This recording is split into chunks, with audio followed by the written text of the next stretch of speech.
ईद से पहले अमेरिका से आई भयंकर खबर। प्यारे दोस्तों, अस्सलाम वालेकुम। आप देख रहे हैं इरफानी नेटवर्क और मैं हूं मोहम्मद इरफान, झारखंड।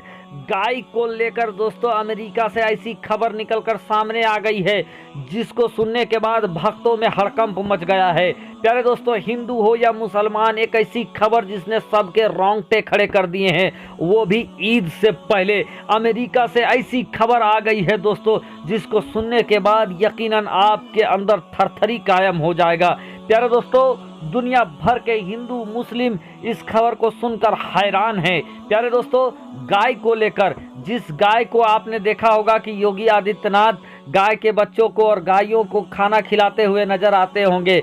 यूपी का सीएम योगी आदित्यनाथ हो या देश का पीएम हो या दोस्तों दुनिया भर में कहीं भी हिंदू भाई हो, गाय से बेपनाह मोहब्बत करते हैं और गाय को अपना माई समझते हैं। तो दोस्तों, भक्तों में एक ऐसी खबर जिसको सुनकर भक्तों में हड़कंप मच गया है, भक्तों में भूकंप आ गया है, भूचाल आ गया है।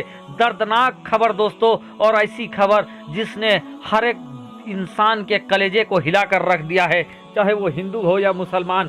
अमेरिका के टेक्सास से आ रही है दोस्तों गाय को लेकर। तो दोस्तों अटेंशन, इस खबर को बहुत ध्यान से देखें और ज़्यादा से ज़्यादा आगे शेयर करें अगर अच्छा लगे तो। लेकिन उससे पहले आपसे अदबन गुजारिश करना चाहेंगे, अगर अभी तक आपने चैनल को सब्सक्राइब नहीं किया है तो चैनल को सब्सक्राइब कर ले, बेल के बटन को कर दीजिए ऑन और ऑल नोटिफिकेशन के ऑप्शन को दबा लें। दोस्तों, अमेरिका के टेक्सास से इतिहास की सबसे दर्दनाक खबर निकलकर सामने आ रही है, जो 18,000, एक नहीं दो नहीं 18,000 गायों के ऊपर है। प्यारे दोस्तों, गाय को लेकर हमारे देश भारत की क्या सेंटीमेंट है दोस्तों, आप समझ सकते हैं। एक तरफ बहुसंख्यक सनातन धर्म के मानने वाले लोग हैं जो कि गाय को अपनी माँ मानते हैं, गाय को अपनी माई कहते हैं और माता कहकर इसकी पूजा करते हैं। वहीं दोस्तों इंसानियत के लहजे से अगर देखा जाए तो गाय दूध देती है और उस दूध को चाहे हिंदू हो, मुस्लिम हो, सिख हो, ईसाई हो, किसी भी धर्म का हो, वो गाय के दूध का सेवन करता है, गाय के दूध को पीता है। तो कुछ लोग हैं दोस्तों जिनके ऊपर अल्लाह तबारक व तआला ने गाय को हलाल करार दिया है, तो उसको हलाल तरीके से उसका इस्तेमाल करते हैं, दूध भी पीते हैं और हलाल तरीके से इस्तेमाल करते हैं। यानी गाय चाहे हिंदू हो या मुसलमान, सबके लिए इम्पोर्टेंट है। और उसी गाय को लेकर दोस्तों अमेरिका के टेक्सास से एक ऐसी खबर जिसने सबके रोंगटे खड़े कर दिए। दोस्तों, अमेरिका के इतिहास में टेक्सास से ऐसी खबर आई कि एक बहुत बड़ा डेयरी जिसमें 18,000 से ज़्यादा गाय थे। यानी दोस्तों एक तरीके से कह लीजिए कि इसको दूध की फैक्ट्री ही कह लीजिए। दोस्तों, हमारे यहाँ 2-4 गाय होने से मानो 10-20 किलो दूध हो जाता है, और जिस जगह 18,000 गाय हो वहाँ का आलम क्या होगा दोस्तों। तो अमेरिका के टेक्सास में एक डेयरी था जहाँ पर 18,000 से ज़्यादा गायें मौजूद थी। अचानक से दोस्तों उसी डेयरी के अंदर एक मशीन रखा था जो कि ओवर टेम्परेचर होने की वजह से वो मशीन ब्लास्ट हो जाता है। और ब्लास्ट होने के बाद दोस्तों जैसे ही वो ब्लास्ट होता है कि उस पूरे कैंपस के अंदर जहां गायें मौजूद थी वहां पर आग लग जाता है।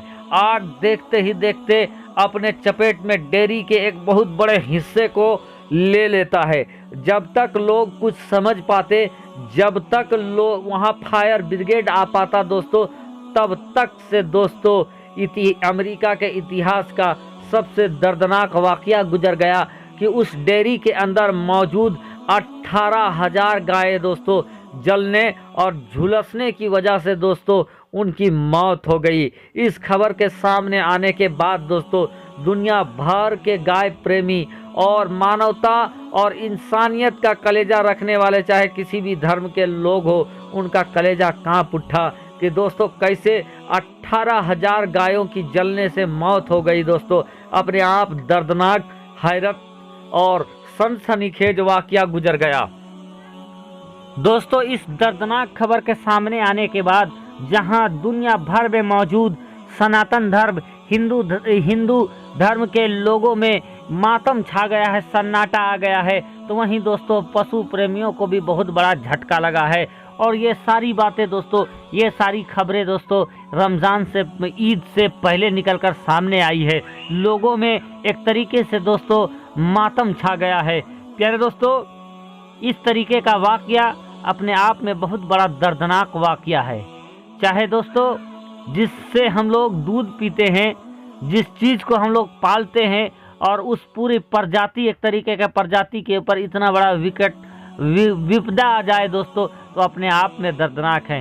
इधर दोस्तों रमज़ान का महीना चल रहा है, दुनिया के अलग अलग हिस्सों में ऐसे तनाव पैदा हो रहे हैं जो लोगों को डराने के लिए काफ़ी है। एक तरफ दोस्तों इजराइल और ईरान में तनातनी अपने चरम सीमा पर पहुंच गया है। ईरान मुस्लिम देशों को साथ में लेकर इजराइल की हेकड़ी निकालने की तैयारी में लगा है, तो वहीं दोस्तों इजराइल मस्जिद अक्सा के हुर्मत को लगातार पामाल कर रहा है। इधर रसिया और यूक्रेन का मामला लगातार खिंचता जा रहा है। इंसानी जिंदगियां धू धू होकर ख़त्म होती जा रही है। कोई समझाने वाला नहीं है, कोई बुझाने वाला नहीं है। सब आग में घी डाल के लड़ाने का काम कर रहे हैं। कोई हथियार बेचकर माला माल हो रहा है, तो यूक्रेन पूरी तरीके से खंडर में समाता जा रहा है। रसिया अपने बम बारूद के अहंकार में झुकने को तैयार नहीं है, तो यूक्रेन अमेरिका के सपोर्ट से रुकने को तैयार नहीं है। बर्बादी हर तरफ कायम है, मातम छाया हुआ है। इन दिनों दोस्तों भारत के अंदर अतीक अहमद का मामला भी सुर्खियां बटोर रहा है, जहां पिछले दिनों अतीक अहमद के बेटे असद अतीक अहमद को यूपी एसटीएफ ने मार गिराया।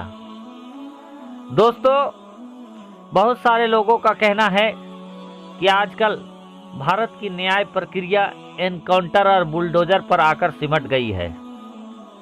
ना ट्रायल ना सजा, सीधा बुलडोजर और सीधा एनकाउंटर। ज़्यादा मामलों में यही देखा जा रहा है, खास करके उत्तर प्रदेश के अंदर। लोगों की अपनी अपनी विचारधारा है, कोई सही कह रहा है तो कोई गलत कह रहा है। आपकी राय क्या है, कमेंट के जरिए बताएं।